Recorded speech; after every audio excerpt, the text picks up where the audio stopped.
আষাঢ়ের শুরুতেই বৃষ্টি বিলাস করতে চলে গেলাম আমাদের কুমিল্লা গোমতী নদীর পার। অসাম একটা ওয়েদার ছিল, বৃষ্টি বাতাস সব মিলিয়ে সময়টা কেমন কাটলো এই নিয়েই থাকছে আজকের ভিডিও। তো ভিডিওটা অবশ্যই শেষ পর্যন্ত দেখবেন। তো বাসা থেকে রওনা হয়ে আজকে একটা শর্টকাট পথে গোমতীর পার যাচ্ছি। আর এই জায়গাটা কে কে চেনেন একটু বলবেন কমেন্টে প্লিজ। আর এই হচ্ছে আমার উনি, আর এই হচ্ছে আমি। আমার ক্যামেরায় ওনার দেখা খুব কমই মিলবে, আপনারা পুরো ভিডিও দেখলেই বুঝতে পারবেন। যাই হোক, তো আমি হচ্ছে চারপাশে ওয়েদার দেখতে দেখতে চলে যাচ্ছি। আর এরই মধ্যে আমরা চলেও এসেছি গোমতী নদীর যে পালপাড়া ব্রিজ অতিক্রম করছিলাম। আর এখানে আশেপাশের যে পরিবেশটা এত সুন্দর, এমনিতেই খুব ভালো লাগে রিক্সায়। আর আজকে অনেক বাতাস ছিল, মানে চোখ মেলা যাচ্ছে না এমন বাতাস। আমার পরিস্থিতি দেখে নিশ্চয়ই বুঝতে পারছেন। আর এই যে এখানে হচ্ছে আমি বানসোয়া যে ব্রিজ বলে রেল লাইন, আর আমার জামাই একজন পাবলিক এখানে এসব মাছ ধরার খবর নিতেছে। এই তো 12 মাসে ধরে দেই নদী জাল ফালানো না, নদীর মাছ ভাই খাইতে স্বাদ। যেখানে খুশি সেখানে মাছ নিয়ে গবেষণা ওনার। আচ্ছা যাই হোক, এই যে রেল লাইন অতিক্রম করছি, বানাসোয়া যে রেল লাইনের ব্রিজটা ওইটাই। এই তো তারপর হচ্ছে চলে আসছি এখানে যে কফি হাউসটা দেখতেছি, এটাতেই নেমে পড়বো আমরা। তো ভিতরে এন্ট্রি নিচ্ছি। আর এখানে ঢোকার যে রাস্তাটা এটা কিন্তু অনেক সুন্দর, একটু নিচের দিকে সিঁড়ি করে। আর এবার হচ্ছে আমি একটু চুলটা খুলে ফেলেছি। তো কেমন লাগছে আমাকে অবশ্যই জানাবেন কমেন্ট করে। আর এখানে আমি একটু ঢং করে ভিডিও করছিলাম, আমার ভিডিওতে আমার জামাইও এসে পড়েছিল একটু ফুলের ভিডিও করে নিলাম। এখানে লাস্ট ইয়ার যখন এসেছিলাম তখন অনেক ফুল টুল ছিল, আর বন্যায় হচ্ছে মেবি তাদের ফুল গাছগুলো নষ্ট হয়ে গেছে। তো আমরা হচ্ছে আরও নিচের দিকে যাচ্ছি, একদম নদীর ক্লোজ চলে যাব আর কি, কারণ ওখানে হচ্ছে বাতাস বেশি পাওয়া যায়। আর আজকের ওয়েদারটা দেখেন অসাম ছিল একদম, মানে রোদ ছিল না এক ফোঁটাও, আর মেঘলা আকাশ কিন্তু বৃষ্টি ছিল না, অনেক বাতাস, মানে বাতাসে একদম আপনার সব কিছু উড়ে চলে যাচ্ছিলো এরকম বাতাস। আর ওই যে দূরে দেখতেই পাচ্ছেন মানুষ ওখানে বসে পর্যন্ত বাতাসের ফিল নিচ্ছে, অনেক মজার একটা ওয়েদার। আর এইখানে আমরা হচ্ছে দাঁড়িয়ে দাঁড়িয়ে ভিডিও করছিলাম, আমার শাড়ি উড়ে যাচ্ছিল।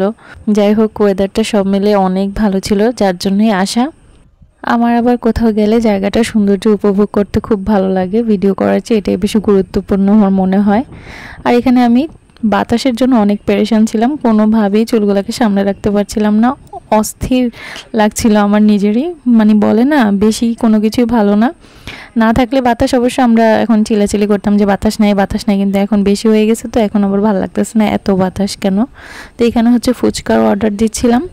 আর আমি লাস্ট 6-7 মাস হবে ফুচকা খাই না, তো আজকে ভাবলাম যে কোনো না কোনোভাবে খেয়েই যাব, যদিও আমার এখানকার ফুচকা একটুও পছন্দ না, আর আমার হচ্ছে শহরের ফুচকা অনেক পছন্দ। তো ফুচকার অর্ডার দিয়ে ফাঁকে ফাঁকে একটু ভিডিও করে নিচ্ছিলাম আমরা।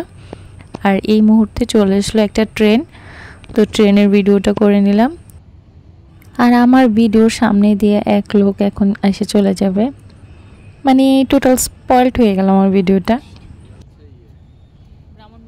দেখেন কি করতাম, কিচ্ছু করার নাই। যাই হোক, এবার হচ্ছে ট্রেন চলে গেল আর আমাদের ফুচকা এসে গেল। ফুচকার টেস্ট যাই হোক, এই ওয়েদারে বসে খেতে কিন্তু মন্দ লাগেনি। আর তাছাড়া আমি বললাম না যে আমি 6-7 মাস ধরে ফুচকা খাই না, তো যার জন্য বলে না যে নাইমা আমার চেয়ে কানমামা ভালো। আর অনেক দিন পর খাইলে এমনিতেও অনেক কিছুই মজা লাগে। তো ফুচকা খেয়ে নিলাম, তারপর হচ্ছে আমরা বর্ডার ক্রস করে মোটামুটি এখানে চলে আসছি, কারণ হচ্ছে এখানে 2টা কফি হাউসের মধ্যে একটা কাঁটাতারের বেড়া আছে, এটাই আর কি। তো এই জায়গাটা হচ্ছে অনেক সুন্দর। আর ওই বর্ডার ক্রস করাটা আপনাদেরকে দেখানো হয় নাই, মজার বিষয় ছিল। এই জায়গাটা আমার অনেক পছন্দের, আমি আগেও একবার এসেছি, এখানে অনেক ছবি টবি তুলছি। আর এখানে আমি ভিডিও করছি, পিছন থেকে আমাকে আবার আমার হাজব্যান্ড ভিডিও করছে। যাই হোক, এগুলো আমি পরে হচ্ছে দেখছি, ওনার মোবাইল থেকে নেওয়া হয়েছে ভিডিওটা। আর এখানে দেখেন মানুষ একদম বাতাস উপভোগ করার জন্য একদম নদীর কাছেই চলে গেছে। আর আমি তো অলওয়েজ ডিস্টার্ব। আর আকাশ এখানে অনেকটাই মেঘলা হয়ে যাচ্ছিল, কেন জানি মনে হচ্ছিল বৃষ্টি আসবে, তাই হচ্ছে আমরা ভাবলাম যে এখান থেকে তাড়াতাড়ি শহরে যাওয়া দরকার, কারণ এখানে বৃষ্টি থেকে বাঁচার কোনো উপায় নেই।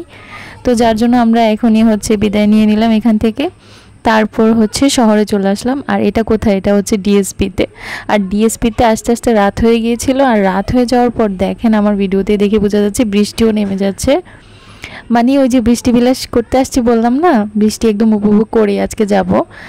তারপর হচ্ছে বৃষ্টিতে ভেজে কোনো রকম রিক্সায় উঠছি, বাসার উদ্দেশ্যে রওনা হচ্ছে। আর ফাঁক দিয়েও হচ্ছে কিছু খাবার কিনেছিলাম, ওটার ভিডিও করা হয়নি। তো এবার হচ্ছে রিক্সার মধ্যে আমরা বৃষ্টিতে ভেজে কোনো রকম উঠেছি আর কি। আর এখানে এসে আবার আমার হাজব্যান্ডের টকশো চালু হয়ে গেছে অটোওয়ালার সাথে। আর কোইন্সিডেন্সলি অটোওয়ালা কুমিল্লার স্থানীয় লোক ছিল, কি বলবো আর বলেন। চয়েস হচ্ছে মেইন না, কুমিল্লা মানুষের খুব শখিং। চয়েস হচ্ছে এটাই আমার চাই। হ্যাঁ, মেয়ে হইলো এটাই আমার চাই, যুদ্ধ হইলে কোন নিয়ে আসবে। এই যে আমার কুমিল্লার হিরো আবারও আমার ক্যামেরা থেকে অন্যদিকে মুখ করে বসে আছে।